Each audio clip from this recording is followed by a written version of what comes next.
month's meeting. So if you don't want to be on YouTube, don't stand in front of the camera.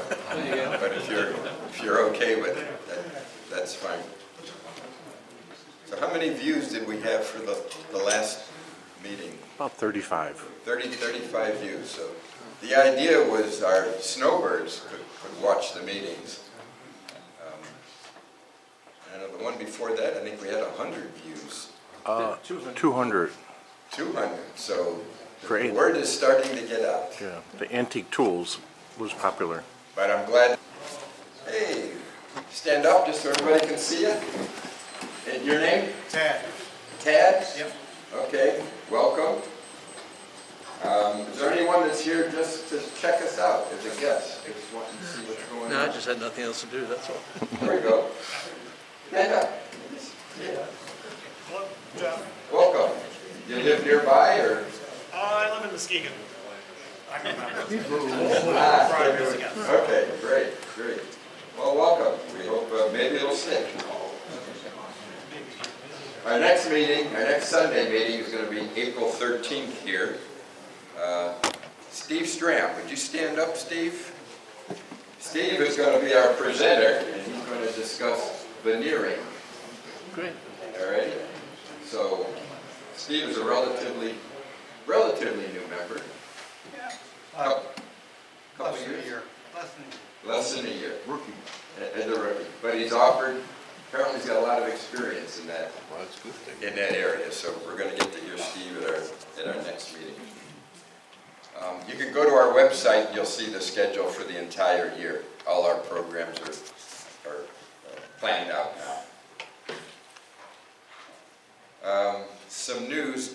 Do any of you here remember Larry Buechner, who did a presentation for us on bandsaw bowls? Yeah. Just raise your hand if you just remember Larry. His wife called me last week. Larry passed away. Oh, boy. In his shop. Apparently standing in his shop. She said he was doing what he loved. They had a service already. He died in early February. But she has asked me to help sell his entire shop. I don't know if you remember, but during his presentation, I had gone to his house and took videos of him in the process, and then took a lot of videos of his shop. There's a lot of stuff there.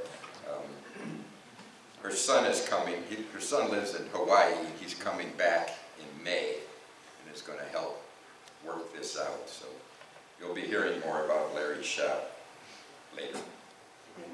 Wow. How's the last name spelled? He's still in the 70s, right? Buettner. There is an obituary. He was 82 years old. All right, let's go right into Ed's tool raffle next. You got your tickets, I hope. Ed's going to bring his goodies here.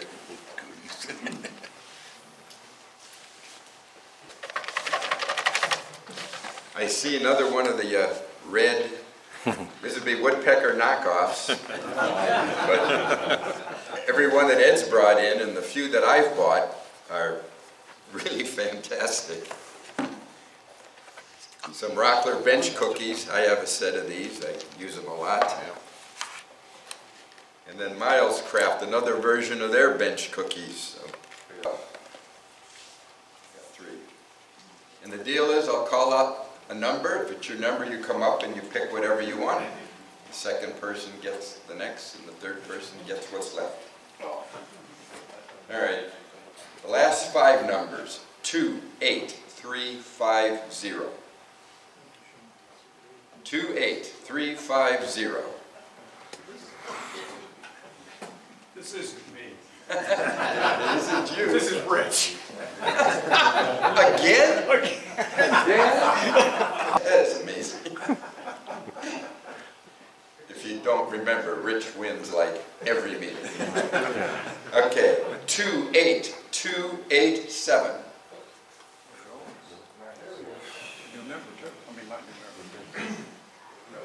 Relatively new member. All right. pays off to buy a lot of tickets. And the last one, 28347. 347. That one away.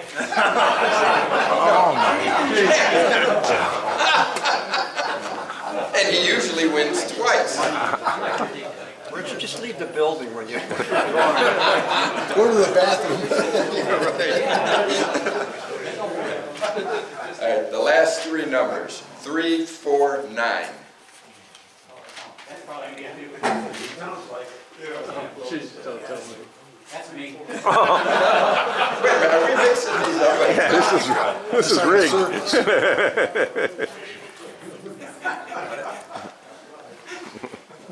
Three times. All right, 322.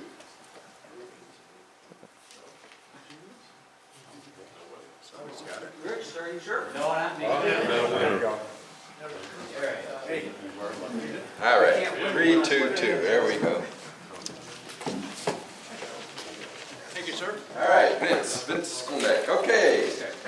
All right, good deal, thanks, Ed. Did anybody bring anything for show and tell? I didn't see anything, but anybody have anything? Okay. Apparel wear. Ron brought a little display, and I think he may have just a few words on his apparel wear. I see a lot of nice new shirts being worn, so. So, we have 4 different kinds of shirts available, if you're interested. We have, this is a poplin shirt, a little bit more of a dress shirt. We have the denim shirts. We also have a couple of short sleeve shirts. One is a twill, which is more like this kind of material, and then also polo shirts. We also have caps available. Nice one right there. So if you're interested, the shirts are $30. If you want your name on it, it's $35. And caps are $16 each. So we get them embroidered by a local place in Plymouth. And anyone wants to order one, then just see me anytime. I'll take the order and I should have it for you the next meeting. Appreciate it. Okay.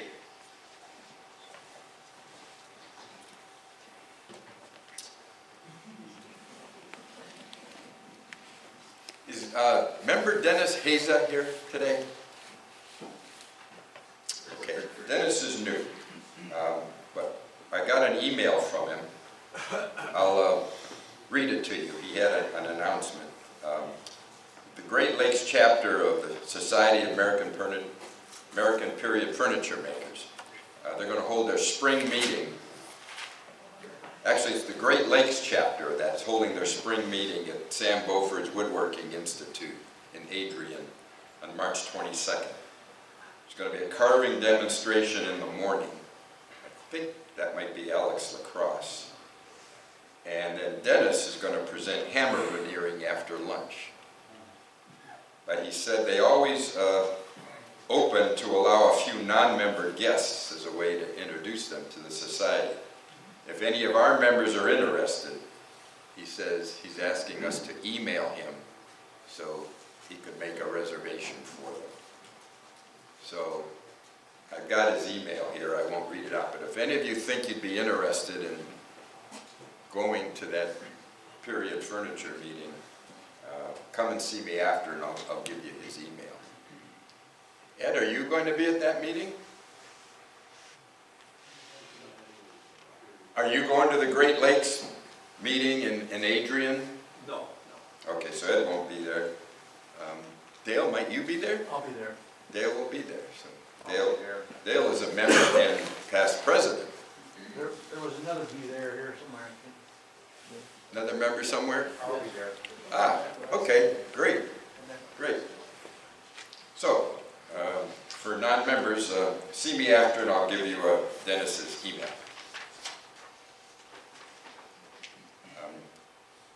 One other thing, mites. If you read the newsletter, or March newsletter, I had an article in there on the mites competition. Their annual student competition. It's in Gaylord, Michigan this year on May 8th. They are looking for judges. So again, the information is in my newsletter. If you think you might be interested, I'll direct you there because it has all the information, the date, the times, the location. It's a long way up, I realize, but it's a heck of an experience to see what the high school kids are building nowadays, and an opportunity to judge. And any of you would qualify to be a judge there. I can tell you that. They set it up where there's teams of judges, teams of 3, or sometimes 4, and you get a consensus on each piece and give it a rating. And it's actually a lot of fun. Okay, little question and answer period. Did anybody bring a question they'd like to ask the group? You get 50 different answers. That narrows it down. Yes. I do have a question. That tool, that measuring tool, where was that purchased from? Yeah? Amazon. Amazon. T-Bone. Yeah, just go on Amazon, put in woodworker. So if you're interested, go take a look at it, write the name down. And I have to admit, I've gotten some of those similar products on Amazon as well. Bert, you were going to have a question, or have you already gotten it answered? Where's Bert? Yeah, my question is, what software do our members like to use if they're going to build bookcases or three-dimensional units? What's the best and easiest software to use? All right, software for our woodworkers. Anybody have some? SolidWorks, but that's expensive. That's- Not yeah. as bad as Katia. Yeah, Okay, did you hear that? What was it called? SolidWorks. SolidWorks. It's way up there too. Sure. Okay. SketchUp, and they used to have a free version. I think you can still get it, but it's, you gotta go back like 5 years. No more free version. And then Fusion 360 Free is the solid trial, model. free trial for 30 days, then they want you to sign up. How about Fusion 360, I think? That's expensive. Solid Edge, SolidWorks. Well, no, Fusion was free at one time. Yeah, no, none of these are, I think- all gone subscription. Well, Fusion 360, SolidWorks, these are huge Yeah, packages. SolidWorks is expensive. It's like, Yes. Solid, I would not recommend Fusion, I use it, but it's a slippery slope and a long learning curve. But SolidWorks, actually, I just got a license for it for $50 a year. So it's really not that expensive, okay? There is still a learning curve, but SketchUp is really probably the one you want to go to. I don't know what it, I think it's relatively inexpensive if you don't have a free service. But if you go to Find Woodworking, they actually offer classes in SketchUp for woodworking. There's a ton on YouTube. So, you know, it's actually, I think, the better one for you. Yeah. Thank you. Certainly, it would be a way to start, Berg. And there's a lot of templates, pre-made templates you Right, can start and with. there's a ton of YouTube on it. So, Okay. Well, the thing about SketchUp, what you can do, it'll generate what they call a DXF file that you can then take to Kinko's and have printed out at full scale, Oh, good. like a blueprint, you know, for relatively inexpensive. So it's, you can design it in it, and then you can print a cut list from it. So, Okay. Thank you very much.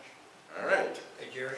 Yes. Okay, you can, there's certain packages like Solid Edge, SolidWorks, I know Solid Edge, that's what I have. You can get their drafting package, just the drafting package, not the 3D mechanical package, okay? 3D is hard to learn. But with the drafting package, I think it's all, sometimes either like free or it's relatively inexpensive, but that's 2D drafting, okay? But then you can also generate 3D files, like you said, take it to FedEx and have full-scale printing made, okay? But look into just the drafting if you don't want to get involved in 3D modeling, okay? It's much more complex than you do, because I do both. It takes me months and months and months to design something, okay? And modeling, drafting is a lot easier, okay? Think about it that way, okay? I will. Yeah. Thank you. Yes, Frank. I guess to follow on that, how many people use a compass compass instead of, instead of rulers or squares or anything. Use a compass? Just use a compass, yeah. Just a compass? Yeah, and then ratios. No straight edge? Oh, wow, you can just use a piece of wood or whatever. Does anybody use nothing but a compass to design? I'm not familiar with that. Well, I guess that's what I want to try. Kind of go the opposite way of software and stuff. Because apparently that's the way they used to do it. Well, They didn't even have rulers. I still do all my design on a drawing board.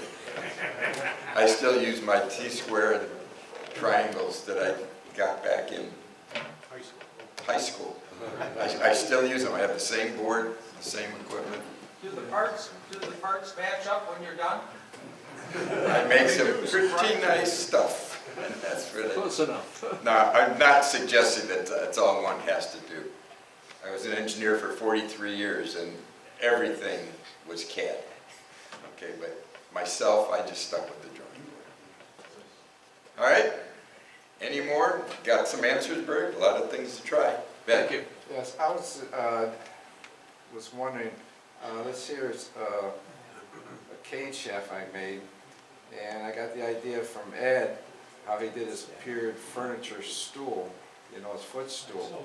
So this is basswood, and I'm looking for some finishes to put on here, since it, to eliminate the blotching, or I have to go with a seal, if anybody got some ideas. I'm thinking going maybe burnt sienna and maybe linseed oil mix is what I'm thinking, but if anyone else has some ideas, I'd appreciate it. And put on a wash coat of shellac. Shellac. Wash coat, real thin coat, really thin, okay? Thin it out. The 3-1 mix that comes in a can? Yeah, that's 3 to 1, that's 1 to 3 to 1, right? We want to get down to like a half, Yeah. half of that, okay? Put a wash coat on it, then when you put a stain on it, it won't penetrate as much, okay? Yeah, thank you. But I was using carbon paper before till I seen the way Ed does it. I says, oh my gosh, just glue your print on there and you can pay attention to the detail. Then when you're through, just go with a damp cloth and take it off and then go into your wood burn. I says, boy, it's just beautiful. And I threw my carbon paper away. Well, I did not follow Ed's answer, that maybe you got an answer there. It's beyond me. But you might ask John Sabina, because he has shown lots of his jewelry boxes, and there are all kinds of finishes on them. Yeah, They're I all carve made with bass. it twice a week. So you might ask him what Senior center. how he finishes his. Yeah, I know you see him when you guys carve. Did I see someone else have an answer maybe to that question? Thought I saw a hand get raised. If not, I think we're ready to start with our featured presentation for the day. Joe Bean on the furniture design process. Joe is a professional furniture designer, and he actually reached out to us, maybe it was about 2 years ago, and asked if we would be interested in a presentation. And at that time, our year was already filled up. So this year, when we started the program for this year, I contacted him, and he was happy to do that. He's a professional furniture maker, lives right now in St. Joe's, Michigan, former high school shop teacher who left teaching 25 years ago to pursue a career in furniture making. He shares and runs a business making custom furniture, or maybe designing, he'll tell us about that, for a nationwide network of builders. We'll hear about that. He just spoke last November at the West Michigan Woodworkers Guild. How many people did they have there, Joe? Just curious. Not as many as you have. All right. Do we have a head Probably about count? half the We got 56, I counted. 56 today. That verges on a good meeting. All right. So, without further ado, this is Joe Bean.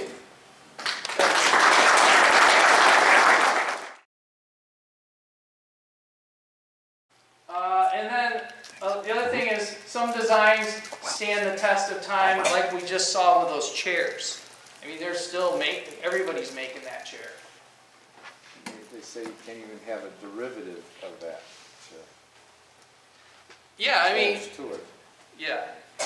So that's a hard thing for me when I sit down and I get at my drafting table and I start to design things.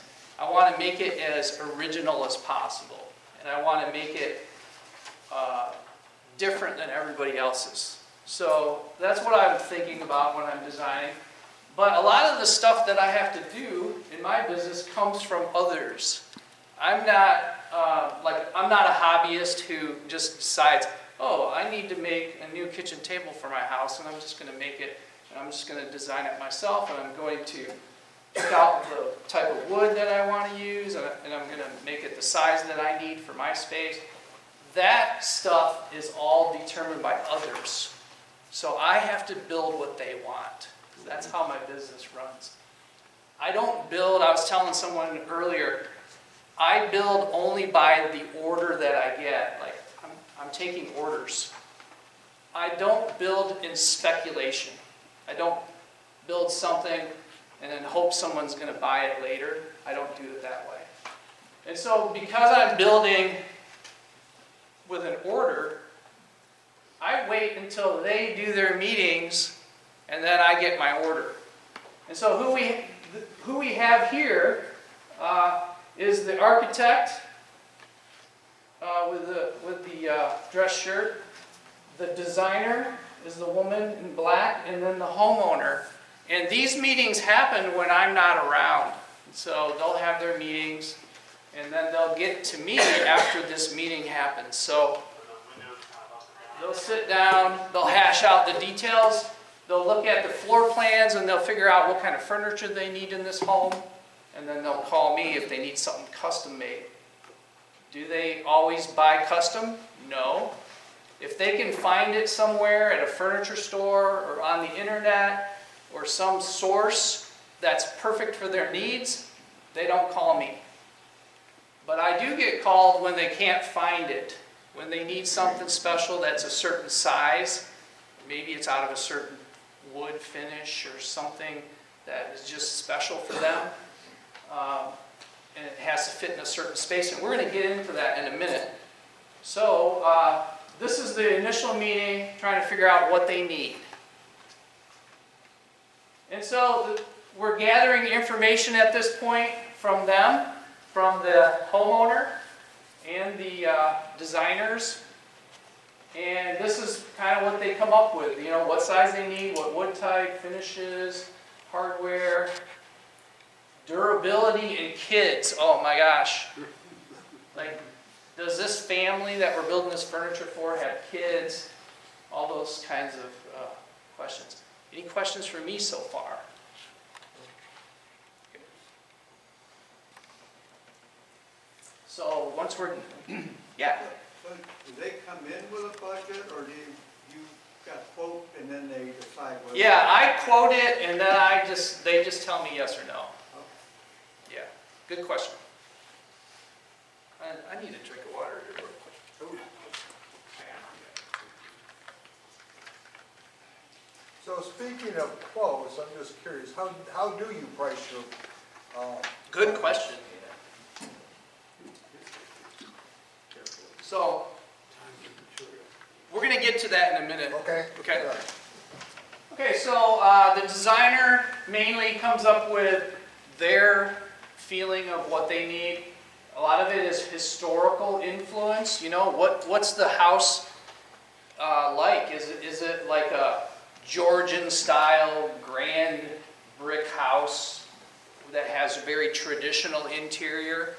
Or is it a funky modern house that has like big huge windows and, you know, just has that modern vibe to it? And so there's a lot of different furniture choices based on styles. So I'll see all kinds of different ideas based on their preference for style. And so that's why we get those terms: traditional, modern, mid-century, Art Deco, craftsman. Just, there's so many different styles to choose from. And then also, what's fashionable, what's not fashionable, in and out of style, because I've found that furniture making and furniture in general is just like fashion. You know, women's fashion goes in and out of style constantly. You know, even my wife's jeans, the jeans she wears, you know, one year the girls are wearing this style jean, and then the next year they're wearing some other jeans. They're different, you know. So you can imagine that furniture is the same way. I was talking with period furniture. We were talking about how traditional was really big when I first started out. I was building very traditional furniture, mahogany, dark woods, and then it swung, and then lately I've been doing a lot of white oak with no stain at all. It's just very blonde, and it's just what's in style, what's not in style. But the period furniture we were talking, it'll come back. You know, it's a cycle. You know, things come and go, but they usually come back. What goes around comes around. Exactly. And so the thing about classic never goes out of style. That chair, the lounge chair we just talked about, for some reason that has been iconic and it's never really gone out of style. And so my designers I work with, they're always thinking that way too. They're always thinking we should do something kind of neutral because we don't want it to go out of style. If we commit to some crazy floral pattern that we know is not going to last very long, then you know that's a mistake. So yeah. It's like I was, this friend of mine I'd known a long time ago, he wanted me to make a back of a chair, the back of it, and put Steven Spielberg on it. I said, was this for a joke? He goes, no, I'm going to give it to him. I didn't believe it. He gave me the letter and how he made it. I scrolled it all out, gave it to him. Maybe a month or so later, I got a letter through the mail. It's Steven Spielberg, only just with his name on the back of the chair. I made it actually for him. It actually happened. Wow. Nice. Yeah, that was kind of freaky for me too. I thought they just pulled my leg or something, but it did. Yeah. So we have like to think about these things, and also the designers thought over what they want, and then I have to think about it based on what they're telling me. And so these are some of the things that I'm thinking about. This is some of the things that you're probably thinking about when you go about building a piece of furniture. The materials, what are we going to use for material? Hardware, you know, the engineering of it. I know there's a lot of engineers here. How are we going to engineer it structurally so that it's, you know, going to hold up? Safety. You know, I think about stuff like, is this bookshelf too top heavy? Is it going to fall over on someone? How stable the base is of a table. Is a base going to tip over? If somebody puts a lot of weight on one end of the table, how stable is it? I start thinking about that stuff. Do you think those designers are thinking about it? No. They're out to make the money. They're only into the appearance of it, the looks. And so I'm thinking, they're sending me this stuff. They email me what they want, but then I'm dissecting it. I'm trying to figure out, okay, you know, can I really make this? Can I really make it safe? And so also I think about elevators and shipping the thing. I try to make it in pieces whenever possible so I can get it through doorways and things. I also think about how much metal work is on this, because I'm not a metal worker, I'm a woodworker. So I have to, you know, send that off to someone who's a metal worker, so I have to work with someone.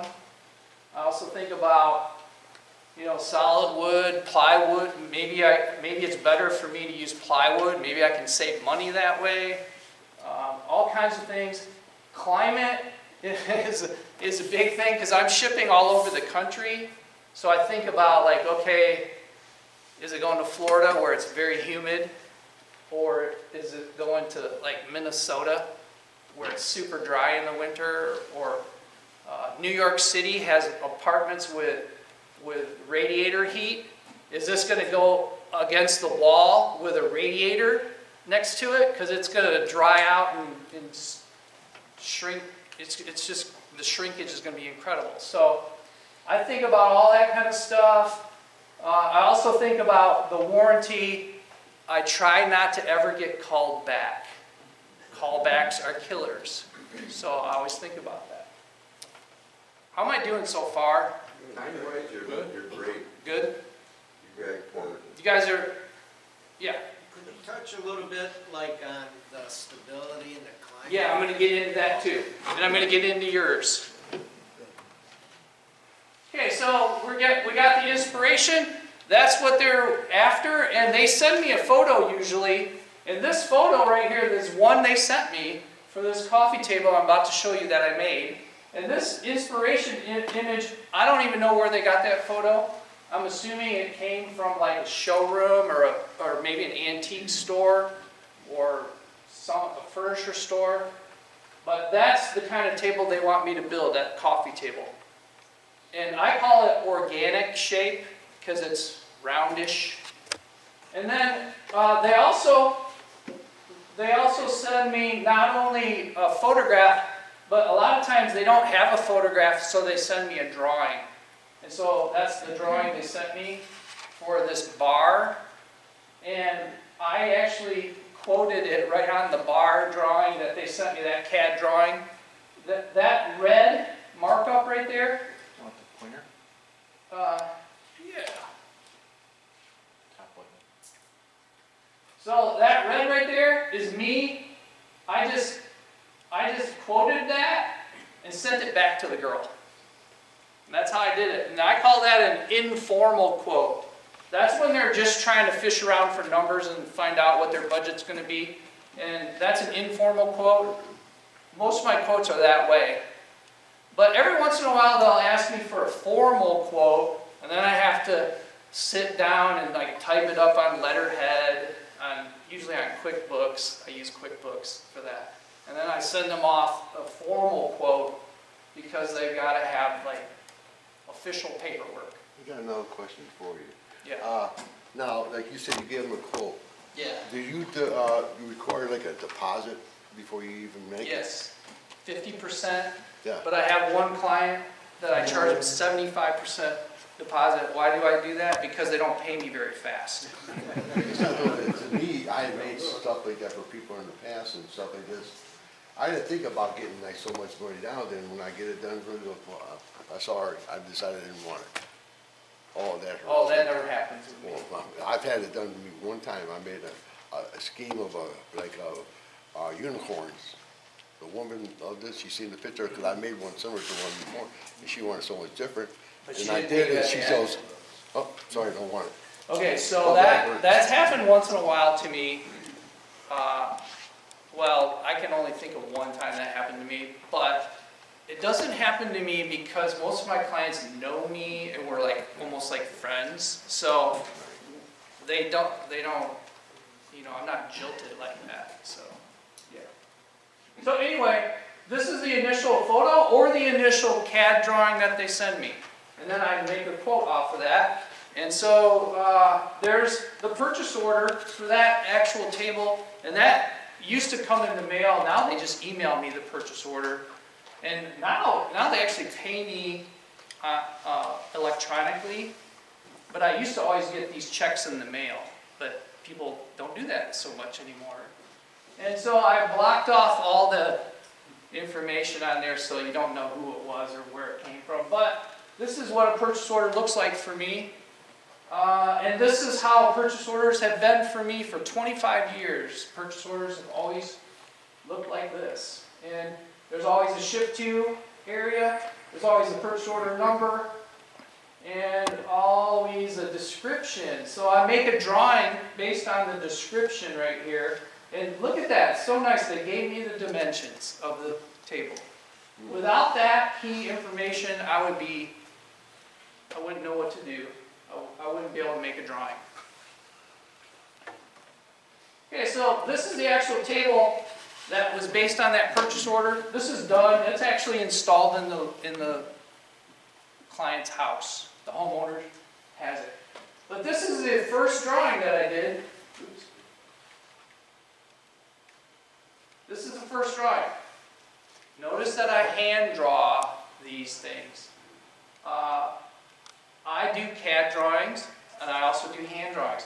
But I only do CAD drawings if it's a large project like a kitchen. That's just my philosophy.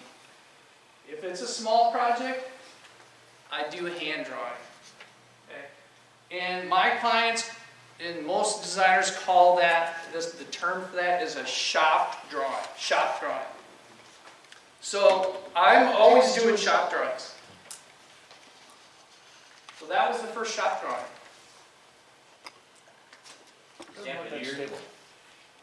What's that? Is that a year piece? No, that's solid white oak. Doesn't look that stable to me. It's three-legged. Yeah. It's actually stable because it's heavy. It's really hard to tip it over. Okay, so this drawing is the first drawing, and we're going to get into drawing. We're going to do drafting 101 in a second, and it'll be boring for all you engineer people because you already know all this stuff. But basically, this drawing is only a two-view drawing, a front view and a top view. Yeah. Could I just ask a quick question? So like you say it's stable, but if I were to do that, I'd look at that and I would say to myself, how do I know it's stable? So for you to go through and build it and go, oh crap. Yeah, I always attach the legs last, and I can fudge them around a little bit to get more stability if these two legs need to be a little wider, but on the drawing I always draw them in a location that's pretty darn close to where it's going to go. But the designers, they don't even know that I moved the leg 2 inches this way or that way. I don't even tell them. He's your Chinese secret. But that's a good question, yeah. So this is the first drawing that I did right after I got the purchase order. I don't do a drawing until I get paid, until I get a purchase order. I get that 50% deposit, then I do the drawing. All the designers know that. They know they're not going to get any free work. Okay, I don't do any samples, like finished samples, until I get that purchase order and that deposit. Okay. And so I did the drawing, and then I sent it off to them. I emailed it to them.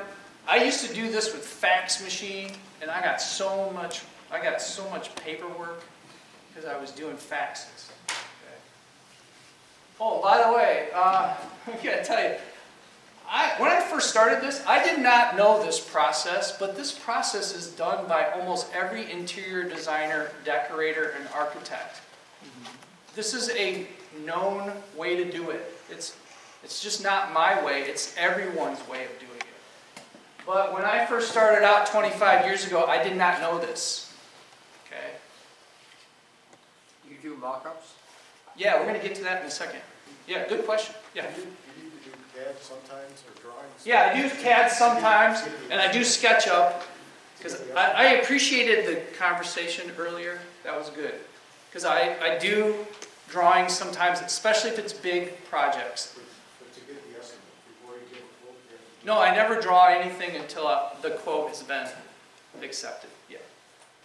And so on this drawing, I wish it was in red because this is a black and white photocopy here, but the girl that marked up that drawing with all the changes, she did it in red and sent it back to me, which they normally do in red. And so right here is a raise something or other. I think they raised the height. You can see she crossed it out. And she crossed it out to 16 inches high. That's how high they want it now. In the purchase order, if I go back there, oops, I'm going forward. They wanted it 14 inches high. Right there. So they changed that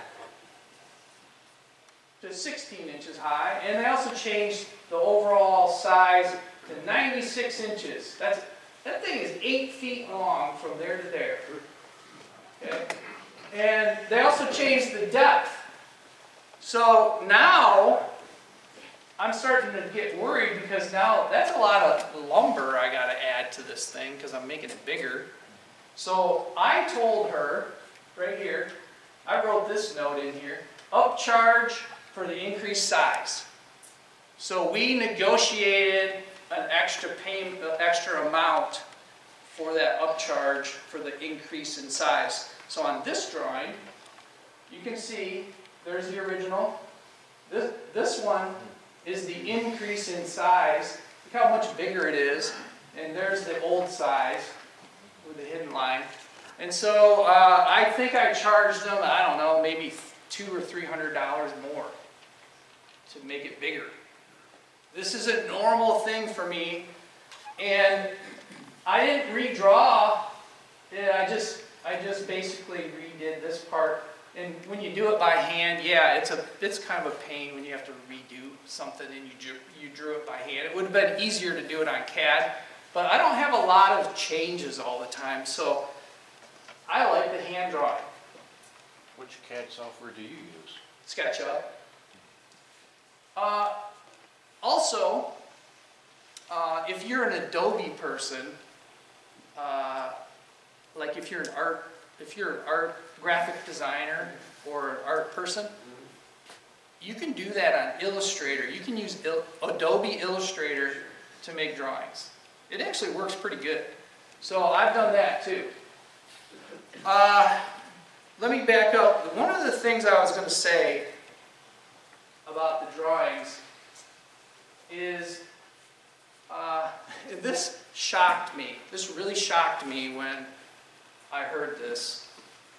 About 15 years ago, maybe 10 years ago, I was always doing hand drawings. And I didn't do CAD, but everybody else was doing CAD. Like, all the younger people in all the offices were sending me CAD drawings and back and forth, and they were very proficient at CAD, which, you know, Autodesk and all the different CAD programs out there, they all could do it. And here I am doing it the old-fashioned way, right? And I thought to myself, I need to start doing more CAD because everybody else is doing it. But somebody at one point told me, we love your drawings because they're artistic. In a world where you get just computer-generated lines and perfect dimensions and all that stuff, you have like personality to your drawings. They're artistic. So then I thought, oh, maybe hand drawing isn't all that bad after all. Because it's like my signature style now. So I actually have had so many comments since that point about hand drawings. And it's like everybody likes hand drawings. So if my clients like it, then I'm going to keep doing it. Any questions about that? Okay. All right, so I told you I got a lot of paper. So back in the good old days in 2000, 2001, I was filling up binder after binder of paper, especially from fax machines. And so now, over the years, I got a lot less paper, but I still have binders for every year. Because I found that being very organized with all your paperwork really pays off. Because I'll have clients that will tell me, oh, you remember when you built that one thing like 10 years ago for this one client? And I'm like, yeah, well, we really love that stain you used on that. And I'm like, 10 years ago, I'm going to have to go back and find out when I did that and what stain I used, so I have records of everything. And I've used that. Okay? And I'm about to show you that these offices I work for with all these designer people in them, they all have, oops, sorry. They all have their own binders. So this was an office I was at, and I was talking to people, and I looked over and I saw this bookshelf full of binders, and this totally made my day. I saw a binder with my name on it. Right? And it's next to these guys. That's in Fornor. Polaro, that's Frank Polaro. This is Baker Furniture. I was like, man, I'm with the big dudes. I'm with the heavy hitters.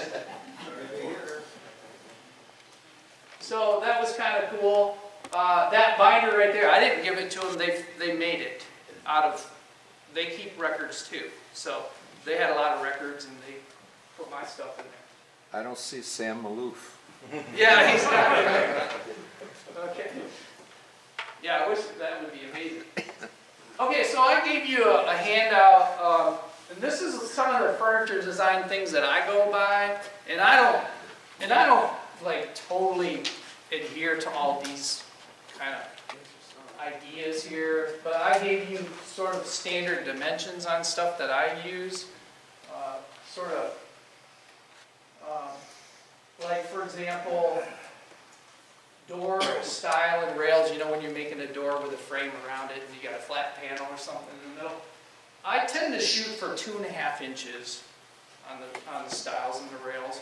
That's a pretty good cabinet door for like a kitchen cabinet or something. And you can just see different standards. Like coffee tables, a 2-inch leg is pretty good.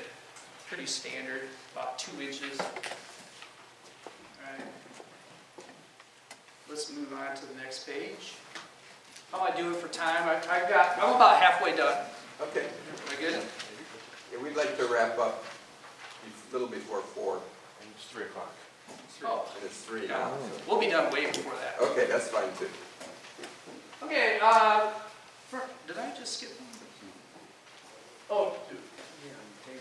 Okay, so tables. I build a lot of tables. That's my biggest thing, is tables. So, you asked me about, somebody was here, I think, asked me about the base of a table, the stability. Yeah, thank you. So, when I talk about tables and when I design a table, there's certain things I've learned over the years that I really put into practice with tables, because tables can be kind of tippy, and especially if you put weight here, you know, this table drop, and the relationship between the pedestal footprint, the footprint on the floor, and the size of the top is really important, like how big the top is compared to the size of the footprint on the floor. And so I shoot for a certain amount. I don't think it's on this page, but it's 60% of the top. So let's say you got a big top like this. The base should be 60% of the top. I think I put that on there somewhere. Yeah. So you make tables that expand? Yeah, all the time. And so how do you account for, how do you account for the 60% of the fully expanded part? Is that what you make the 60% versus the closed? No, it's only for tables that are closed, 60%. Okay. So how do you get the trestle or the footprint right for an expanding table? Okay, that's a good question. So with the expanding table, what I've found is that the 60% can actually be reduced. So let me just back up a little bit. The 60% can be reduced. So sometimes I'll have a table that the top is actually, you know, twice as big as the base. That makes it 50%. Or even smaller. Like I've done bases even smaller than the 50%. Very seldom though, because it's not a good practice to do. But I've found that you can go smaller if you weight the base. So I add weight to it. And people are like, okay, how do you do that? Well, the easiest way to do it is to go buy bricks. Brand new bricks from like Menards. And you start adding bricks into the base down as low as possible. So I weight bases that way, and it's easy because you can throw the bricks in and out on site. You can ship it without the bricks, and then you can add the bricks on site, and then you put the top on.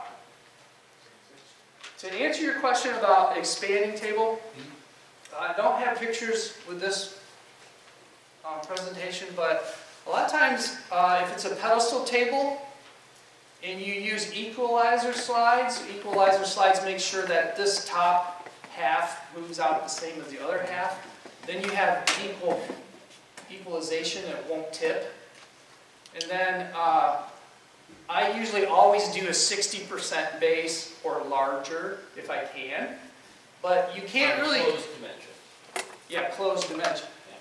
But if it's really expanding, like twice as big, then you have to split the base. We actually build the base as one single pedestal, but it has a seam down the middle and it splits. Okay, and then that goes out.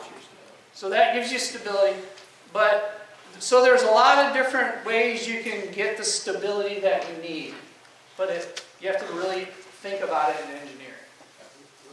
So you 60%, that's at the floor, what about attaching to the top? Is 60% there too? Oh, you mean your mounting board? Yeah. No, that can be a lot smaller, yeah. Yeah, and another thing about designing tables is you have to have 25 inches of leg room so you can get underneath it with your legs. I always shoot for 25 inches, okay? That means that your apron around the top it can't go down like super far. You have to have a small apron, okay? So a lot of tables that I'll do that are like oval shaped will have an oval apron. And the apron, the average size apron, I think I put it on there, is 3 inches or less. Okay, so I try to do an apron like 2.5, because that gives you plenty of leg room. And the other thing, when I'm designing tables, is I always try to work with the designer about, what size are the chairs. Because they'll give me the overall chair sizes, because they pick the chairs out from where they went to a website, and they'll pull off the dimensions. A normal place setting is about 20 inches in my book. So when you're designing a table, you need 20, 20, 20, 20 for every place setting, for every person at the table.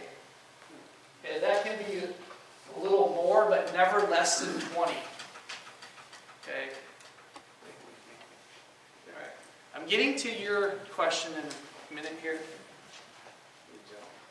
All right, now this last page is not exactly furniture design stuff. It's just common sense working in the shop stuff. All right, if you read through that, you'll see some stuff that is just all common sense. But the one that my pet peeve is the third one down. Do not pre-cut all your parts. Okay? My kids in wood shop did that all the time. They would get a list of all the parts and they would figure out what the dimensions were and they would pre-cut all their parts. But what happens if you're halfway through the process and you realize something's not fitting together just right and you need to have it be a little longer, but you can't because you already pre-cut the part. So there's other things on there about like glue, like being very careful about glue and not getting it out everywhere. There's all kinds of stuff like don't freak out when the first coat of finishes it doesn't look good. There's so many times I've stained something and I'll stain it and it'll look terrible and I'll freak out and I'll lose sleep over it. And then the next morning, I start doing the process, and then eventually, I'm like, wow, that looks pretty darn good.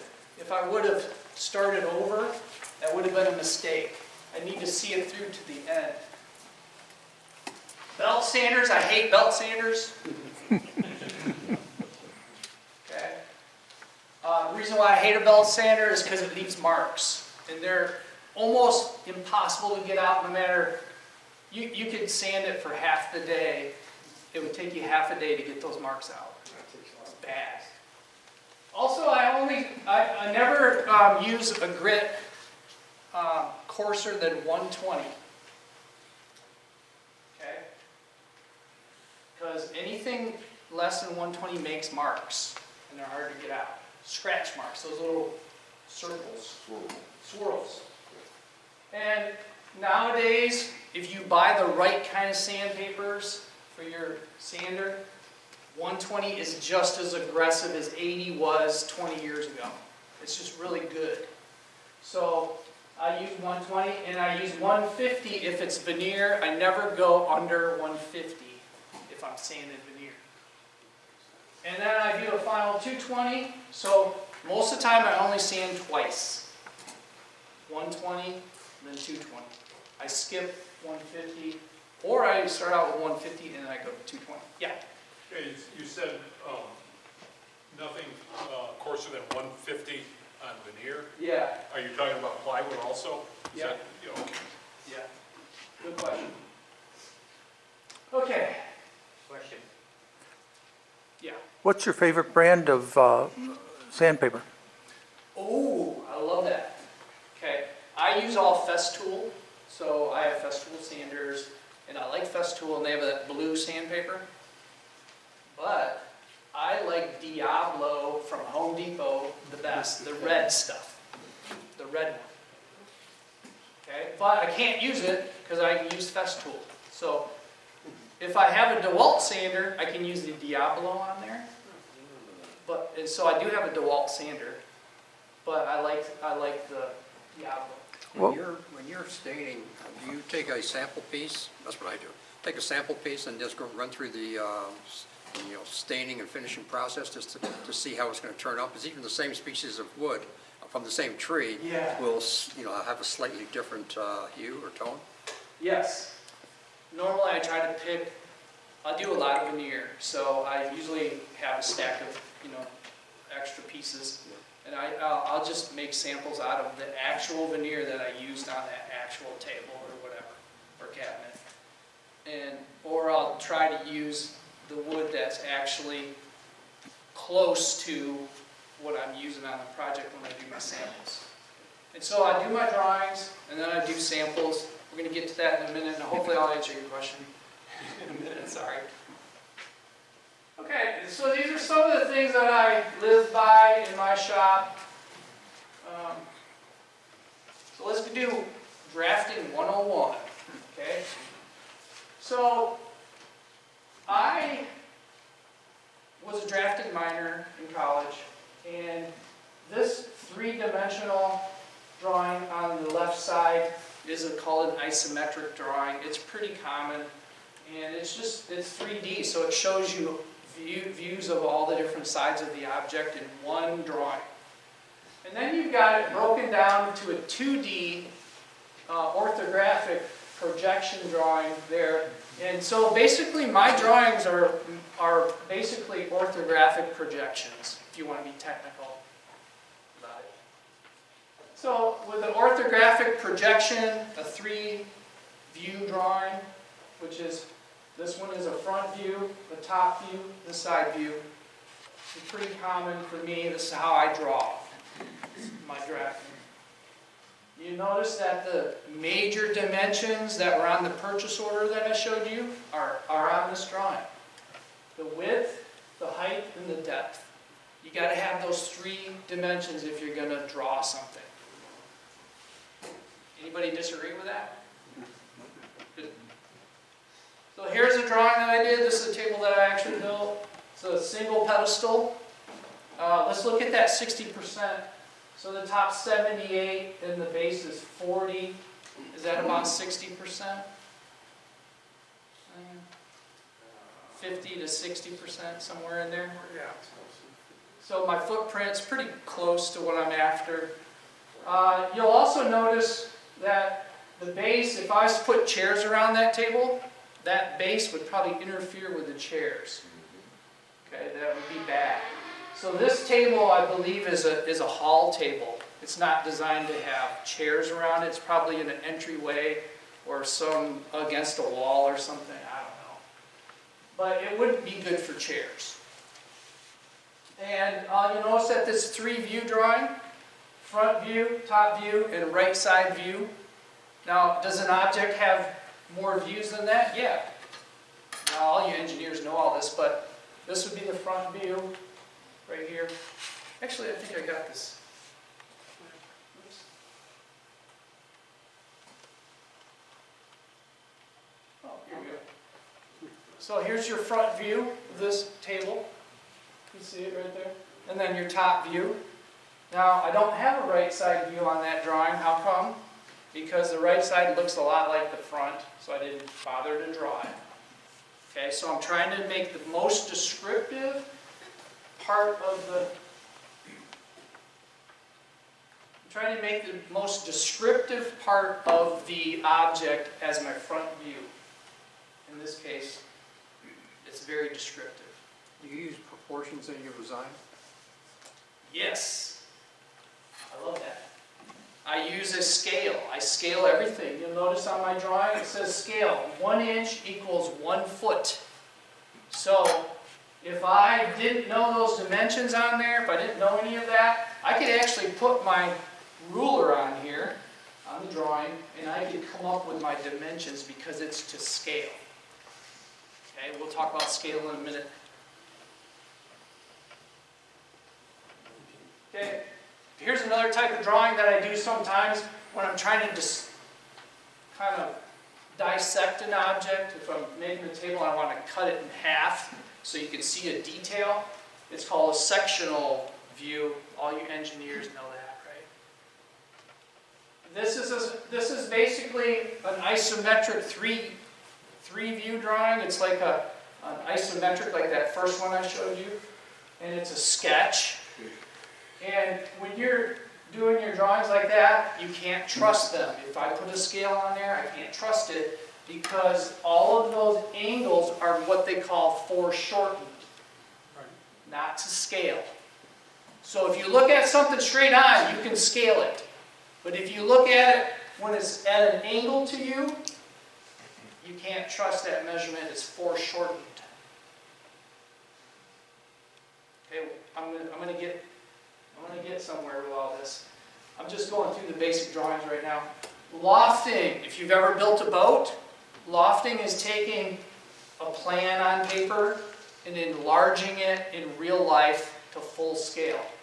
Somebody said here you could go down to the copy store and you could take your thing and make full scale patterns. Well, that's basically what you're doing with this. Making full scale pattern, and they call that lofting. Alright, another way to make drawings is to work off of photos. And I do this a lot. And I used to use a copy machine to enlarge and shrink things so that I could get it to a certain scale that I could actually take measurements off the photo. Okay? I do that a lot actually, to try to figure out a good scale to use and to try to get my object just the right size so that I can put it on paper.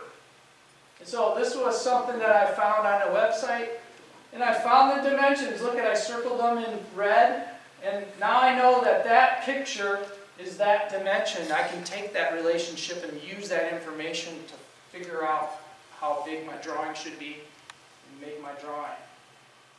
It also helps to have a front view or side view when you're doing that type of projection, because that's what I've done in the past, okay? It really helps to do that, and then you can extrapolate what the actual measurement is. Exactly. Right. And that's the concept we're doing here. But that picture is angled, so it's foreshortened. So there's no true measurement there except one.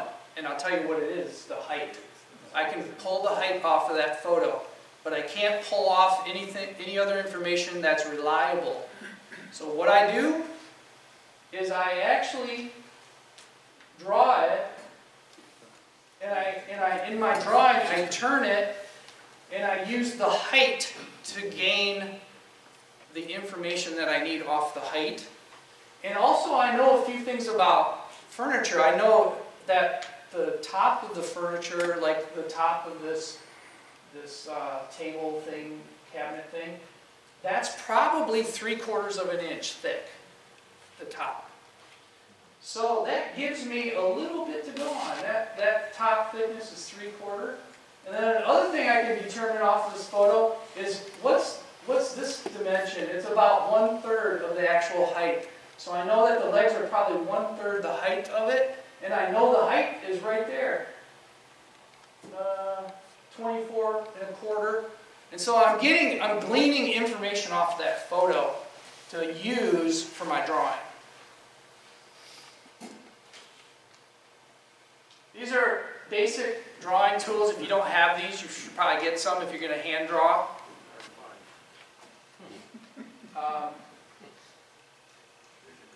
That's actually my drawing board right now. I used to have a drafting machine with one of those dial things on it, what do they call that? And it was like fancy and it had the big arm, drafting arm.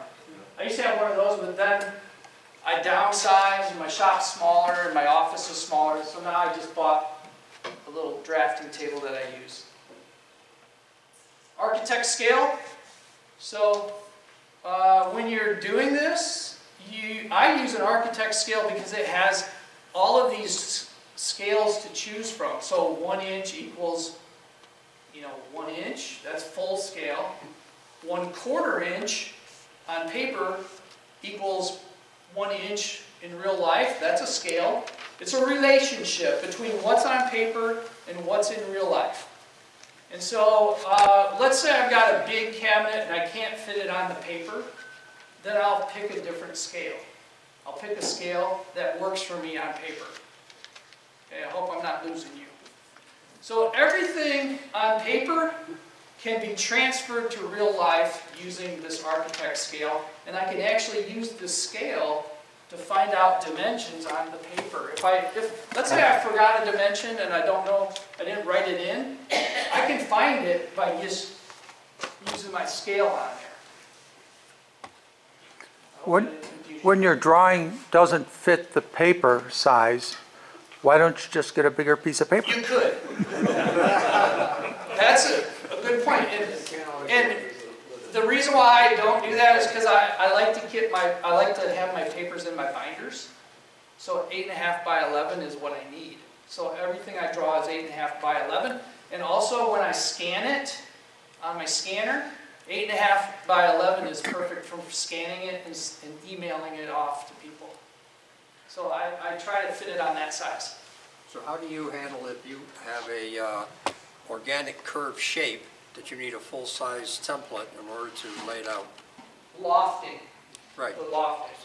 So you actually take it someplace to have it scaled up? No, I just do it in my shop. All right, okay, so you're working on larger pieces. I'll lay out a piece of plywood or something as a tabletop. Gotcha.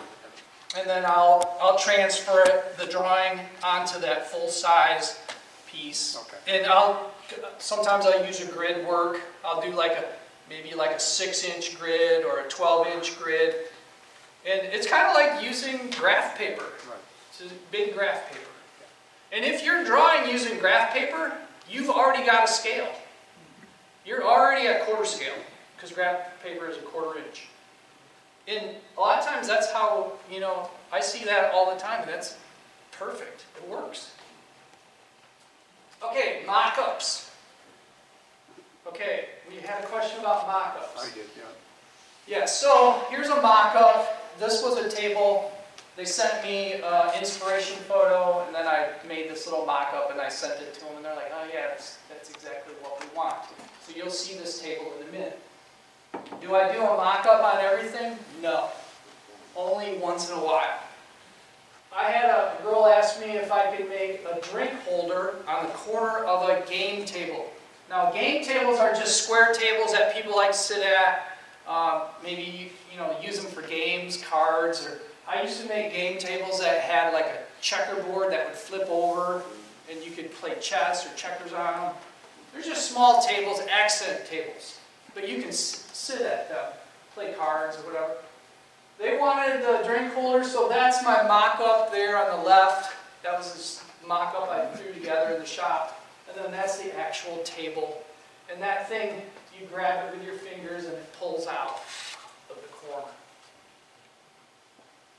There's this mock-up. So I saved that because this table, actually I built that. There's the drawing I just showed you. And here I am constructing it. I made it hollow inside. You might ask, why did you do that? Because it was tough, it was hard.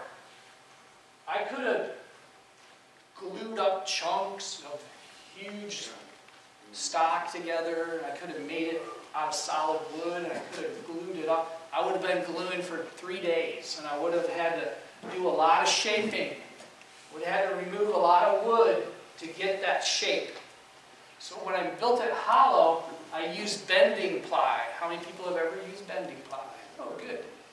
I used bending ply to get the basic form, the shape. I made it hollow inside. Not that I really needed to make it hollow or I cared about being hollow. It was just, that's how it happened. I made a plywood kind of substructure, and then I glued bending ply to it, and then I trimmed it. And it was actually pretty quick and easy to do it that way, and I didn't waste any lumber, really. I wasn't using solid wood.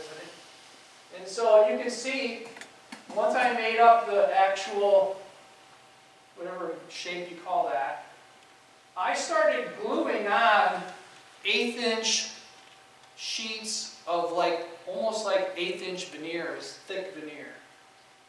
I wouldn't even call it veneer. It was like 1/8 of an inch thick pieces of wood in sheets.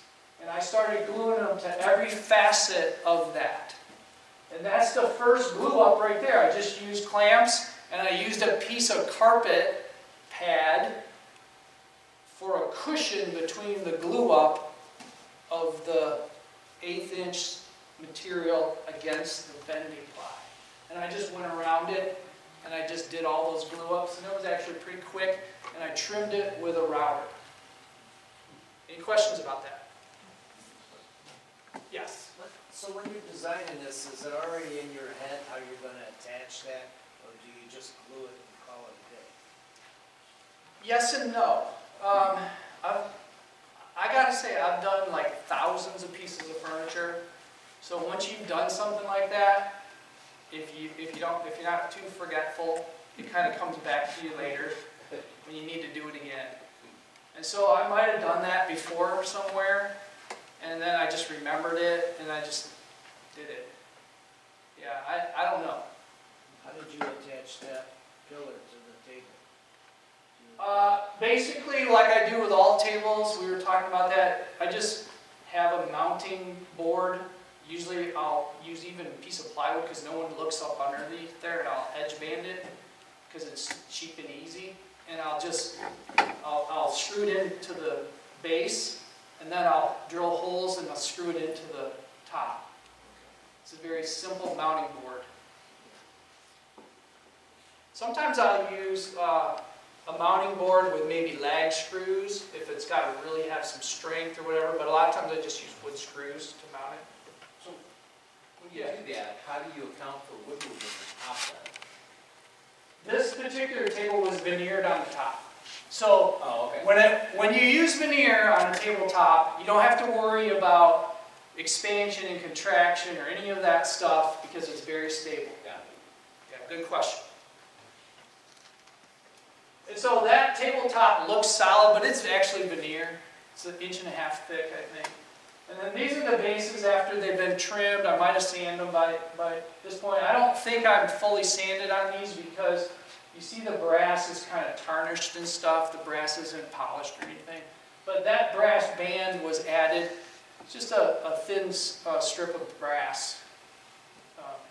And I always glue brass on with Gorilla Glue because you can glue metals to wood with Gorilla Glue really well. So that brass, I always glue my brass strips on with Gorilla Glue. Gorilla Glue is a polyurethane glue. And it sticks very well to metals and wood. So that's the glue I use. It's also waterproof. And I usually scratch up the back side of the metal to have it bond better. I have two questions real quick. Yeah. What's the core of the top, and what glue did you use for the pedestal? For the The core of the top is MDF or particle board? Oh, the top, the core. Oh, I thought you said the corner. Okay.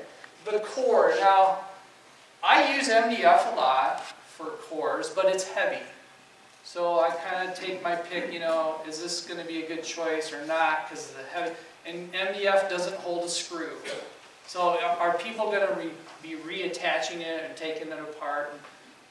And are the movers going to screw it up? Because they're the ones screwing it together, not me. So these guys that have their drills set at like 15 and they screw it into the MDF and they strip out all the screws. I think about that stuff. So I avoid MDF if I'm not going to be assembling it and if it's heavy or for whatever reason. My next go-to is I'll use maybe like a birch plywood core or a maple plywood or like a Baltic birch, like a Russian birch plywood that's a gazillion layers. What do they call that stuff? I forget. It's like you know, Baltic. Baltic birch. If you're Yeah, using- I've used all of that for substrate. If you're using MDF, why don't you, if you're using a mounting board, why don't you just put in wooden plugs where the screws go? Could, yeah. That way they're screwing into solid. Yeah, not could, the MDF, yeah, not the definitely. MDF. Yep. Yep. Good questions, guys. All right, so the table on the left actually appeared in the magazine. I had to show that because it's kind of cool when it got published, you know, in that magazine. And then there's my mock-up behind it. But this table, little table, it's funny how things happen in like clusters. Like I'll build something and then like I build 5 of them in the next 6 months. I'm doing like everybody wants that. And then after that happens, I never build it again. No one wants it. It just so happened that after I built that table, a whole different client from a different city asked me to build this little one on the right. And I was like, light bulb moment. I know how to do that. I just did it. So I built that one, but look at the base is stepped up a little bit. It's got like a step detail to it. And that was a different wood. I think that's walnut. The other one I did in mahogany, if you're wondering. Was that one hollow also? Yes. Yep. Yep. Oh, and that one has like, I think if you look at the top, it has a starburst pattern top that's veneered. And I call it starburst, other people call it radial matched or whatever. But it's like the top is round, and then it looks like pie-shaped pieces. And you can only really do that with veneer. Solid, you could with solid wood, but it's not stable. And I'm about to the end, so how am I doing? That's good. Doing good? Okay, so this table, I wanted to show because it's a very good example, I guess you'd say, of the 3-view drawing. And it shows front view, very descriptive on the front view. Right side view is descriptive because it shows the leaves that are going to go on the table, because you can see the top view shows you that it's 3 sections on top. It's kind of a rectangle middle, and then it has these 2 half circular pieces, half circles on top. And so it says that the leaf is removable, and it also has like a U-shaped base, and the client's name is Johnson. And so I always, on my drawings, I put the client's name on there so I can keep it all straight and I know who's for. And it's been revised. That means that's not the first drawing that I did. It might be the second drawing. But it's, anytime I say revised, it means it's not the original drawing. And walnut question mark. Sometimes they change their mind in mid production, so I don't even know at this point what kind of wood I'm going to use. So, yeah. Where's the date on the drawing? Good question. I don't normally date it because it goes into the year folder. And so like this one, if it's in my folder 2022, then I'll just know it was that year, but I won't know what day. Maybe I should date it. They're retiring now. So I tell people there's more than one way to do everything. So if I'm telling you how I do it, doesn't mean that's how you should do it. Yeah. So what's the primary use of your drawings? Is it for you, for the build, for the customer to approve, or for history? Yes. All of that. Because I got to tell you, I've never done a drawing like that for any piece of furniture I've made. Yeah. So it's for the designer. It's for me. It's so I can scale off of it if I need to. It's for all those things that you just said. It's for all of that. Okay. But you reminded me of something. I got to tell you the story. So when I was younger, I was newly married. I was a newlywed, and my wife and I had our first apartment, and it was a little tiny 1-bedroom apartment. And we had the smallest little living room there. And I worked construction, and I noticed that on the job site, we were always dumpster diving on our job sites because there was like always good stuff in the dumpster. And one time I dumpster dove and I found some really good lumber that I think was like red cedar or something that the siding was or something. There was like some big nice chunks of it. I kept collecting all the good wood out of the dumpster, and at one point I was teaching, and it was like summertime, I was working construction. And so I had access to the wood shop at school. And so I went in and I told my wife, I'm going to build us a coffee table. It's going to be perfect for our little apartment. So I took all my salvaged lumber, went in, I built this coffee table. It was a beautiful coffee table. And I was at the school, and I thought, you know, I should take this home. So I did. I took it home, and I put it in my living room, and my wife just broke out laughing. It was like hilarious. And I did too, because I built that in that huge shop, big workbench. And the scale of it when I got it to my apartment, it was like so huge, it was just laughable. And that taught me a lesson. And the lesson is, I try never to build out of my head. Okay? I always build off paper. Because when you scale it off paper, it doesn't lie. It doesn't give you faults. Like I'll be able to send this off to my client. They'll look at it and they'll know if it fits in the room or not. They'll know how much space they have. That's their job. And I know that I'm building it to specifications, and I'm not just building it out of my head. So that's what it does for me. It gives me a sense of security that it's going to be right, and it's going to be the right size, and have the right details. Do you do component drawings then with the joinery detail? Say that. Do you do component drawings with the joinery detail on them too? Yes, I do sometimes. Whenever we need more description, like, you know, whenever I need to like explain something better, I'll do extra drawings. Yeah, I do. But for your own use in the shop, or you just have little scraps of paper all around with the basic dimension, and then you're adding on tenons and stuff, calculating it. Yeah, I do that. I have lots of scrap notes and things around, and yeah, totally. And I draw on pieces of wood a lot.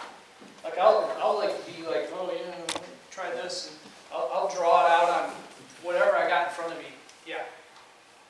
Okay. So, yeah. Just on that table there, when I look at that, like the bottom view, how did you build stability into it? Because it seems like, you know, it's not a... Yeah. The foundation isn't there. It's not very good. Yeah. Right. So, yeah. I think that I figured out some... I know there's a bolt under there, maybe two bolts. And I might have like threaded it with an insert or something. I don't know. I don't remember how I did it. But that would be a very big concern. Yeah. so you But maybe make a mock-up of it to yes. see the... Yeah, we're going to show you the mock-up right now. The mock-up doesn't talk about that aspect of it. And I got to say, a lot of the people I work for, the designers, they don't care how I build it, like the joinery and all that stuff. They just want it to look good and last. And they want it so they don't have to deal with a callback either. They don't want to hear from the client, oh, this broke, or this is not right, or whatever.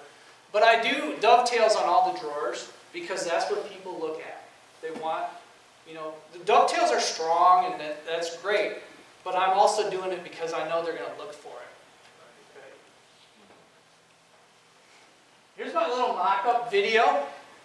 Once in a while, I'll do a video, and I'll send it off to the client, and this is the actual video I sent to this designer named Lori. And you'll see how this whole thing works from this video. Ready? Okay, Lori, here's the table mock-up.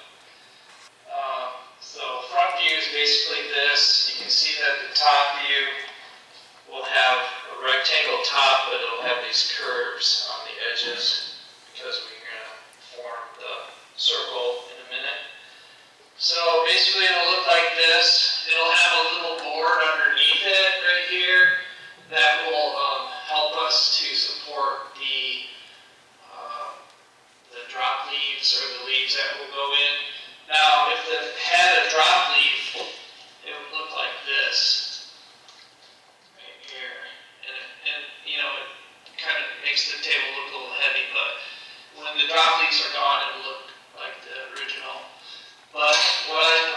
do is we turn the tabletop like this, and then these leaves sit in on top of the structure like that, and then we have our round table.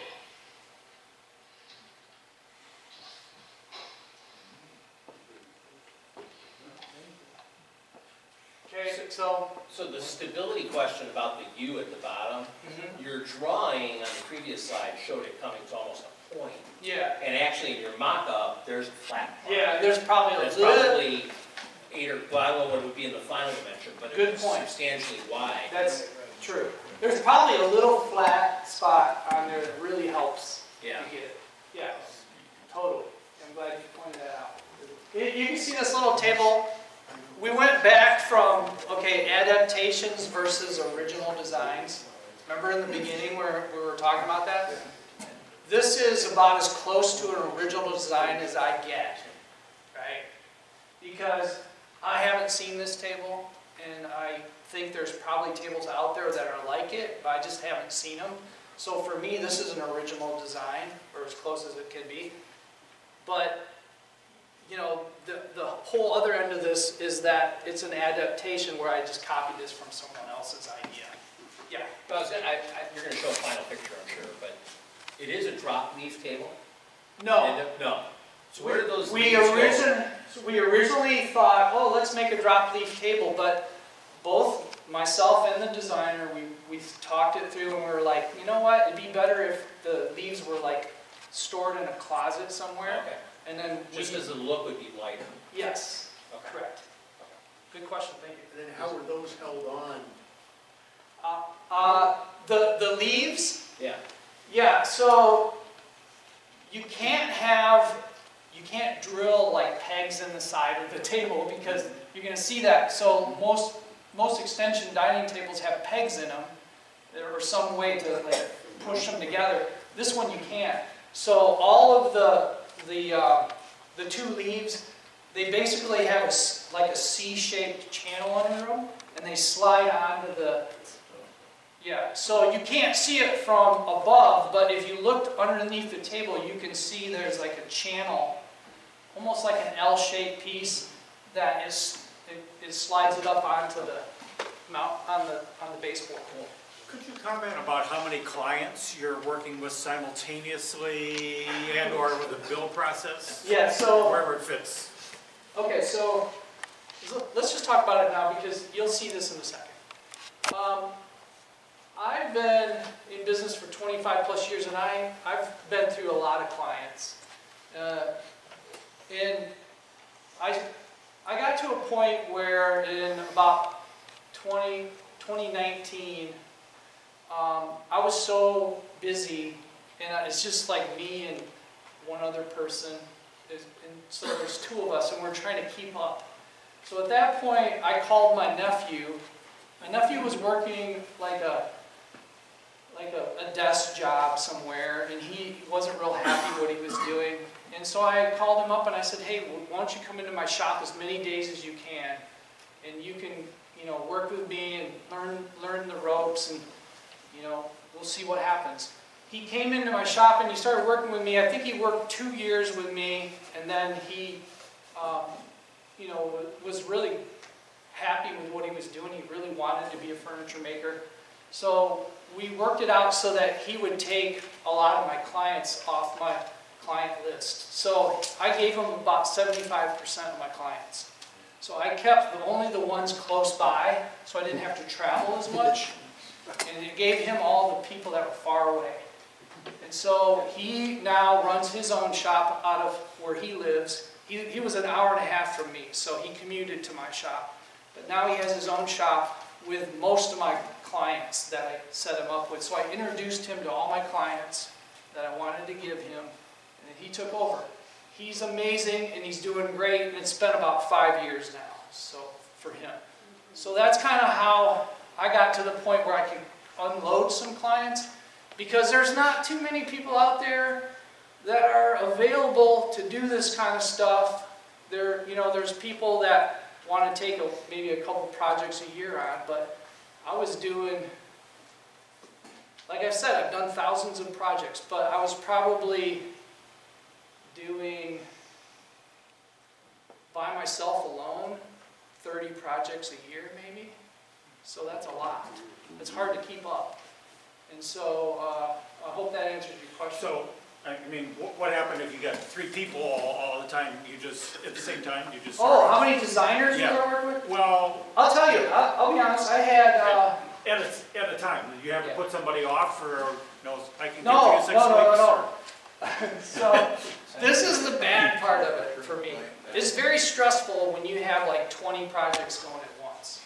And my all-time record was 22 projects going at one time. Okay. Most of the time now, I'm doing about 6 projects at a time. And I'm a multitasker, so for me, I'm used to it. So they're all in kind of different phases? All different phases. And the good thing about that is if you got glue drying over here, you just pop over here. Or if this drawing's not approved, you just go over here. And it's nice. I like having 6 projects going. But 20 projects is a different story. Yeah. Do you compete with the Amish? No. No? No. I don't, because the Amish, believe it or not, are all into like automation. They're all doing CNC machines, and they're doing, it's just we have a different model. Yeah. Okay, so let's move on. I don't want to take too much time. Is that base solid, or is that? That's just a bunch of scrap. I mean, but in the real. Oh, and the final product is solid. Yeah. It's all solid, that U-shape. Yeah, I'm going to show you the thing here under construction. So I'm using a bed lamination with the core material is bending ply. If you've never worked with bending ply, you're really missing out because I love that stuff. It's about 3 layers of bending ply, and then it's got a layer of walnut that's probably 1/8 of an inch thick, and I run it through my my thickness sander to get it to the right thickness. And I'm a trial and error person. I just kind of bend it until I realize, oh wow, it'll make the curve that I'm trying to bend it to. If it's too stiff, I just run it through the sander another time or two and get it to bend. So however thick that is, I don't even know. That's why you never pre-cut your parts. Like I said, you don't know. You're building it it kind of happens. And so you can see I use a lot of clamps, and I just clamped it up in a form. That's a form. I don't keep any forms. I bust them to pieces when I'm done because I probably will never make this table again. I don't keep it anything. So that form, you can see I put it together with pocket holes. I'm just going to get rid of it when I'm done.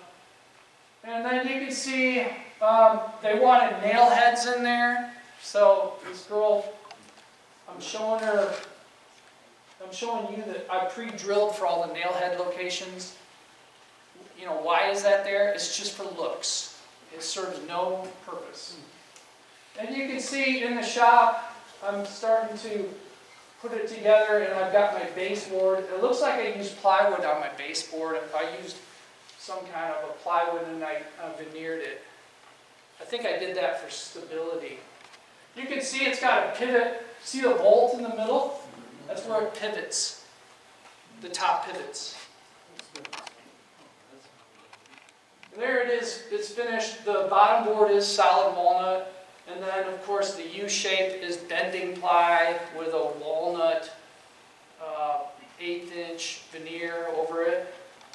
And then you can see the mechanism under the top where I told you I made kind of like an L-shaped piece where it slides. And then there it is without the leaves, and there it is with the leaves. And if you look closely, you'll notice the top surface is ripply. It's got ripples and it's not smooth. It's smooth, but it's not flat. And that, I get orders for that a lot because it's got character to it. I call it hand planed surface. Hand planed. Okay, I don't hand plane it. I have a machine that makes it look hand planed because if I hand planed it, it would take a long time. Because you're going like that. Bell sandals.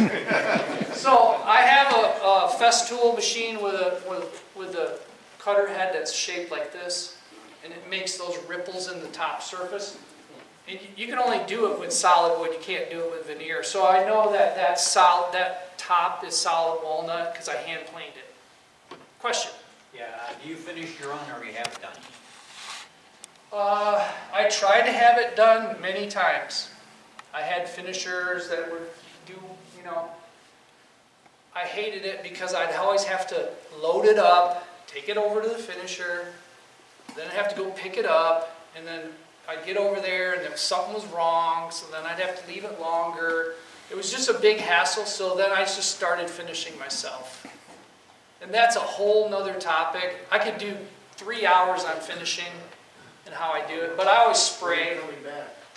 Well, I guess you guys like me because you're inviting me back home. But this is a waterborne finish, in case you're wondering, and it's got a slight little bit. It's not pure white. It's got a little amber to it, which I really like because it gives it a rich, warm look instead of like that fake-looking plastic stuff. Is it lacquer or is it varnish? It's a urethane. Yeah, it's urethane.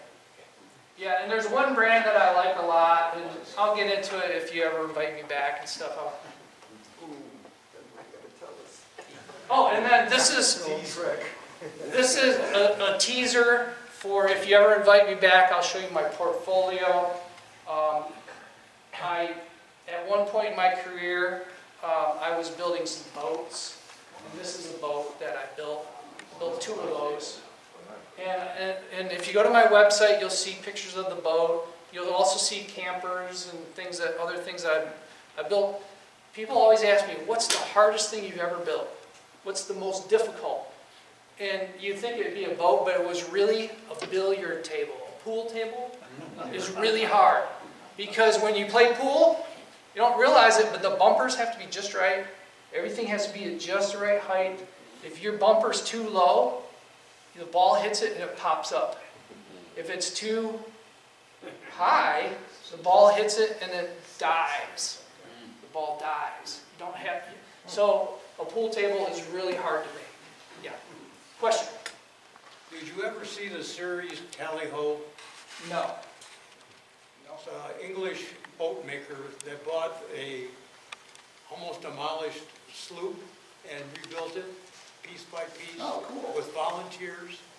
And I don't know how, the time frame on it, but it was years. And he had volunteers that would sign up for a month, 2 months, 6 months. And there was a homeowner that was good enough to leave him have a section of the yard, and he built a plastic tent so he could work on this thing. Oh, nice. And he selected all the wood, and the craftsmanship was second to none. Yeah, amazing. There's a lot of guys on YouTube that I watch that do that kind of thing. Yeah. Just a question on the moisture and controlling that in your shop. Do you try to use a lot of veneers and all that? Yeah, so that's a whole nother topic that I can talk about. And I know you've got a veneer guy coming in, and you'll probably get a lot of those answers from them. But I'll tell you why I like veneer. Because you can use a substrate that's stable, and it doesn't crack, doesn't warp, doesn't move a lot. And that helps when you're shipping stuff all over the place. I don't think I explained to you, but I have a lot of clients like out east, like in New York City, and but I've given those to my nephew because it's far away and I don't like to travel out there. But I also ship to Florida a lot. So Florida, a very humid place. And then I also ship out west a lot. So I'll ship out to like Colorado, Utah, where people have like ski resorts, houses and things like that. Or I'll ship, so I think about like, okay, how dry is it there? What's the climate like? And how does it fluctuate? And a lot of things I realize is that people have, nowadays, they have climate controlled homes where there's less likely that you get these big swings in their temperatures. So, but the veneer part, not only do I use veneer for climate issues, but I also do it because there's one big reason. The best trees in the forest are sent off to be veneer. So the appearance of your project is going to be so much greater if you use veneer, because you get uniformity, you get book matching, you get all of those appearance things. And what do designers like? Appearance. Designers want it to look a certain way. They want perfection, and they don't want to see a big old knot in the middle of a perfectly clear top with one big knot in the middle. They don't want that. Yeah. Okay, when you first started off doing this business, how did you establish your reputation with architects? Because architects are going to pick the people that they know and done, done established work. They're not going to go to somebody unknown. Yes. Generally. Right. So it was really kind of hard for me at first to understand what was going on for me, because I was used to just working for someone's grandma down the street. I wasn't used to fancy design firms in big cities. I wasn't used to that. So through an acquaintance who worked in a design firm, they found out that I was a wood shop teacher, and they just asked me to build something really small. So I think the first thing I built was a small little table. I think I actually built a box maybe that was like for a tabletop, and it had a flip top on it, and it had like it was like a cigar box kind of size, and then it had a little bit of like an inlay on top of it. And I just sent that off to this office in New York City, and that was my big break, this little box that I made. And then they were like, "Hey, could you build this little table?" And I think I was building side tables for a while, and I would ship them off to New York City. They would pay for all the shipping, and I was used to working for someone's grandma down the street, so I didn't know what to charge, so I just started asking what they would normally pay for it, and they would tell me, "Oh, we'll give you $800 for that," and I'd be like, "Wow, that's $500 more than I would have charged you." So that's kind of how I got started. I got into one office where they just started ordering stuff from me. They liked everything, and then at one point in my career, I asked a lot of people in the business. I would try to find out, okay, what other offices are out there? And when you go to New York City, it's like the design capital of the world. So at one point, I would go into a building, and I'd walk down the hallway, and there was like design offices all over the place. And then I would figure out how to get, an appointment here, get an appointment over here. It was all legwork for like the first few years. But then once I got to that point, I realized, hey, I'm at the top of the business. I have the best clients. And so when I showed you that first slide, I said I worked for AD 100 clients. Those are considered the 100 best designers in the nation. So once I got my foot in the door, it was very scary because I had to keep the quality. I had to be good with people. I couldn't offend anybody. I couldn't tell them, no, you can't. In Charlotte. Thank you. Sometimes I'll buy it through Paxton in Chicago, or Rainer Rinscott out of Chicago, because I'm close to Chicago. Oh, okay. Yeah. Makes sense. Yeah. Do they still do steam bending, or is that phased out now? Yeah, I've never done steam bending because I just always figure out another way to do it, like laminating, or I'll do the bending ply stuff. So, but I know a lot of people that do chair making are still really big into steam bending. What about the bending molding that's in the market now? Is that becoming popular? Yeah, I don't know. Cold press stuff? I don't use that. Yeah. Okay, we're running out of time. You have filled the time. What equipment, I looked at your website, and it's a very nice website and some really beautiful work. One question, did you create that? The And- website? Yeah. And then, and do you use that, does your clients use that, or what's the purpose of your website? That's a great question. When I first started, I had a binder that was my catalog with all my photos in it and stuff. It was like a physical copy of it. But as I got more and more photos, I got a website right off the bat, like 20 years ago.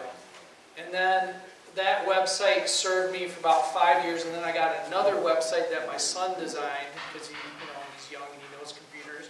So he designed the present website that I have, but I have not updated that website in like 6 or 8 years. So all the photos on there are very old. So I used to use that website as kind of like my catalog. So if you go to my website, you'll see a lot of stuff in different categories, because that served as my catalog. But now that I'm farther along in my career, I don't really care to have a catalog. It doesn't matter to me. So that's why I've never updated it. But my boat's on there and some other things. But a lot of that furniture on there is really old. It's probably 10 years old. Okay. One last question, you said you're gonna retire. Are you gonna continue doing woodworking? Yeah, so right now I'm building a kitchen for my brother, and I've done a lot of work for my mom, and so I'm still very busy, but it's just stuff that I would like to do for my family or people. I do stuff for my church sometimes, just, they need stuff every once in a while. I built a conference table for them and, stuff like that. So I still am going to keep my shop going, but I'm just, not as busy. How big of a shop do you have now? All It's right. about 700 square feet. what equipment do you I have in have a your? saw stop. I have a saw stop table saw. I've got a Oneida dust collector with what do they call that? The Cyclone. Cyclone. Yeah.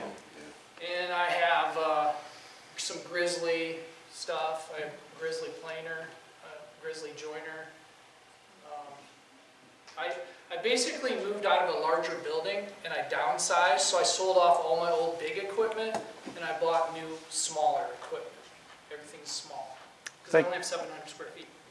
Thank you. And I don't have a spray booth anymore, but if you're getting into the business, you almost always have to have a spray booth if you're going to be finished. Okay, let's give Bill a good hand.